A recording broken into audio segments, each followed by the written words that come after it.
श्रीदेव्यः ओम नमः श्रीदेव्यः ओम नमः श्रीदेव्यः। मंगलम भगवान वीरो मंगलम गौतमो गणी मंगलम कुंद कुंदाद्यो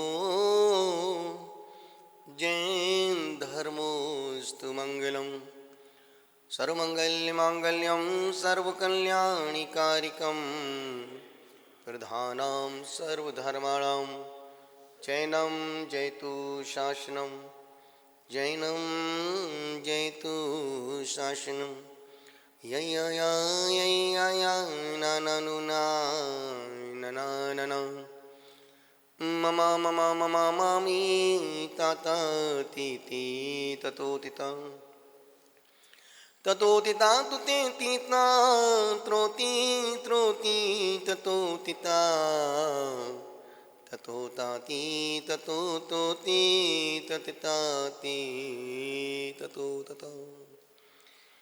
परम पूज्य आचार्य गुरुवर श्री पुष्पदंत सागर जी महाराज साहब की चरण वंदना करते हुए उन तपस्वी सम्राट सन्मति सागर जी महाराज साहब का गुणानुवाद करते हुए प्यारी प्यारी भव्य आत्माओं,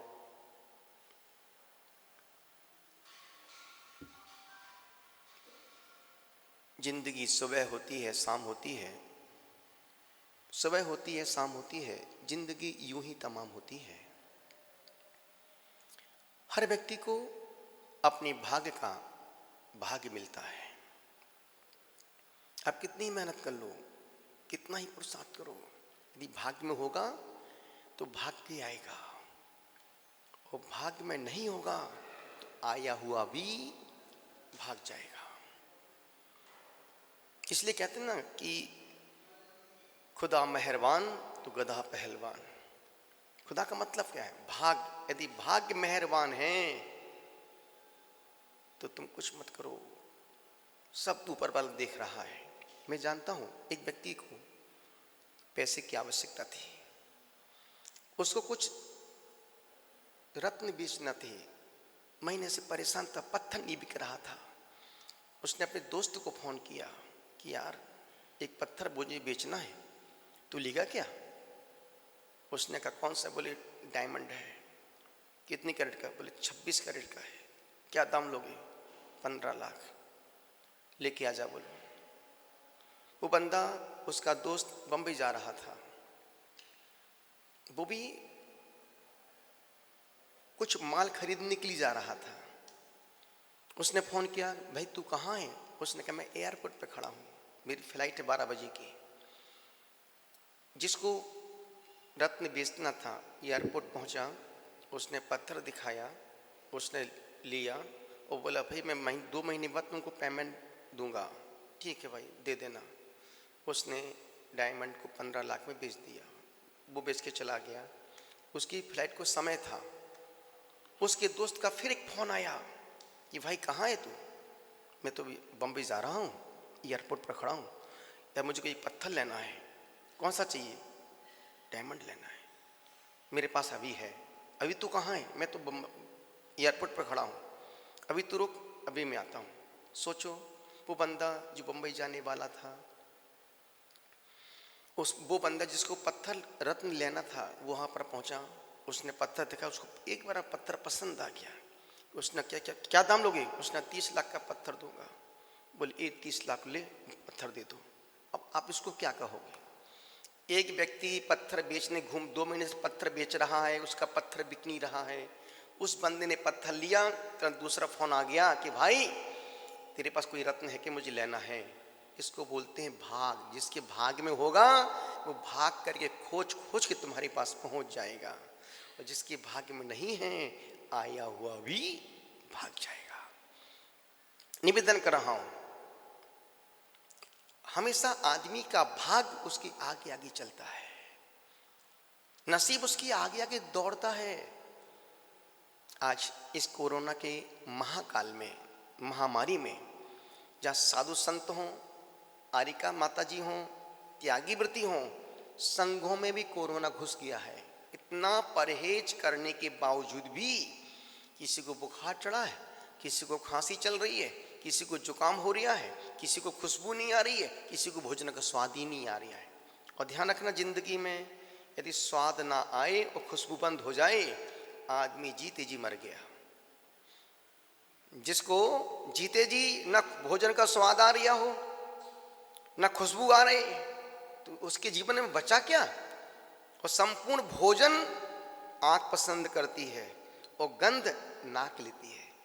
जब कभी आप किसी रेस्टोरेंट, किसी होटल में जाते हैं तो आप भोजन का स्वाद नहीं लेते हैं, आप रंग देखते हैं, रंग और गंध। रंग अच्छा हो, गंध अच्छी आ रही हो, भैया एक पिज्जा ला दे, एक बर्गर ला दे। नितिन भाई, भोजन को आदमी स्वाद बाद में मिलता है, पहले रंग और गंध आती है। और हमारे आचार्य कहते हैं आप रंग और गंध को देख के भोजन मत करो। एक प्रावधान दिया आचार्यों ने, 60 रसी का। सोमवार को हरी मत खाओ, हरी नहीं खाने से आपका पेट ठीक रहेगा। इस रोज में एक दिन नहीं खाओ, एक दिन हरी नहीं खाने से पेट ठीक रहेगा। मंगलवार को मीठा मत खाओ, मीठा नहीं खाने से आपको डायबिटीज कभी नहीं हो सकती है। बुधवार को घी मत खाओ, घी नहीं खाने से कोलेस्ट्रॉल नहीं बढ़ेगा। गुरुवार को दूध मत पियो, दूध नहीं पीने से आपको गैस नहीं बनेगी। शुक्रवार को दही मत खाओ, दही नहीं खाने से जोड़ों में दर्द नहीं होगा। शनिवार को तेल मत खाओ, इस तेल और घी से जितना कोलेस्ट्रॉल बढ़ता है उतना किसी से नहीं बढ़ता है। और रविवार को नमक मत खाओ, जो रविवार को नमक नहीं खाते हैं उनको कभी बीपी की शिकायत नहीं हो सकती है। ये 60 रस्सी का प्रावधान आचार्यों ने हजारों साल पहले लिख दिया था। ये तो धर्म की रस्सी हुई। अब आधुनिक आज की रस्सी, मनीष भाई क्या कहें, धार्मिक रस्सी करने से शरीर स्वस्थ रहेगा और आधुनिक रस्सी का पालन करने से मन प्रसन्न रहेगा। तो क्या करें महाराज, सोमवार को मोबाइल बंद रखो, मंगलवार को फेसबुक बंद रखो, बुधवार को बिजली बंद रखो। बिजली का हम कोई भी उपकरण यूज नहीं करेंगे, सिर्फ सप्ताह में एक दिन करके तो देखो क्या आनंद बरसता है। गुरुवार के दिन इंटरनेट बंद रखो।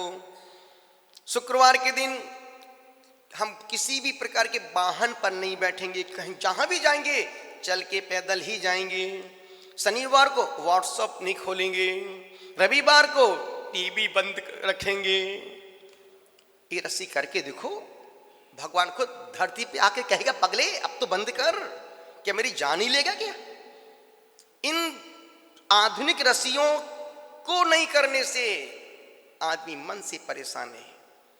कहते ना कि आदमी का एक घंटे का समय, मित्रों के लिए 1 घंटे का समय है, टीवी के लिए 1 घंटे का समय है, नींद 7 घंटे की, फेसबुक 3 घंटे का और व्हाट्सएप यूट्यूब 12 घंटे आपका समय लेता है। अब तुम्हारे पास व्यापार के लिए, कमाई के लिए समय क्या बचा? और जितना समय आज के व्यक्ति का यूट्यूब फेसबुक में जा रहा है, इतना समय आज से 20 साल पहले आदमी का इतना समय बर्बाद नहीं होता था। और कुछ नहीं, बैठा है उंगली कर रहा है। कहते ना कि एक समय था जब मोबाइल नहीं थे अपने इस देश में, आदमी फालतू बैठा रहता था तो नाक पे उंगली डाल के गोली बना के फेंकता था, ये करता था। जब से मोबाइल आ गया अब नाक से उंगली निकाल नीचे उंगली कर रहा है मोबाइल में, पर उसकी आदत तो वही है, करने की ही है। निवेदन आपसे कर रहा हूँ, आप यदि इन रस्सी का पालन करते हैं तो जिंदगी में और कुछ हो ना हो पर तेरा समय पाप में तो नहीं जाएगा। और हम धर्म नहीं करते हैं, हमने सिर्फ पाप का त्याग किया है। और जब व्यक्ति पाप की प्रवृत्तियों का त्याग करता है तो पुण्य की प्रवृत्तियां अपने आप बढ़ने लग जाती हैं। इस वक्त में कुछ मत करो, अपनी प्रवृत्ति को शुभ रखो, मन को शुभ में लगाओ, श्रेष्ठ कार्य करो, मंगल कार्य करो, फिर देखो तुम्हारा समय परमात्मा छप्पर फाड़ के आएगा। अन्यथा तुम सोचो कि मेरा 22 घंटे मोबाइल में, यूट्यूब में, फेसबुक में निकले और अब आधे घंटे भगवान की पूजा पाठ करके हम करोड़पति बन जाएं, तो पहले तुम पुण्य से करोड़पति बनो, धन अपने आप आएगा। आप सुन रहे हैं, कहते ना कि पहले आदमी पैसा कमाने के लिए शरीर बिगाड़ता था, पहले का आदमी पैसा कमाने के लिए शरीर बिगाड़ता था, जब शरीर बिगड़ जाता था उसको ठीक करने के लिए अब पैसा बिगाड़ रहा है। डॉक्टर की चक्कर काट रहे, मैं सोचता नहीं है पैसा आवश्यकता है, उतना कमाओ जिससे तुम्हारा काम चल जाए, परिवार तुम्हारा टेंशन विकल्प में ना आए।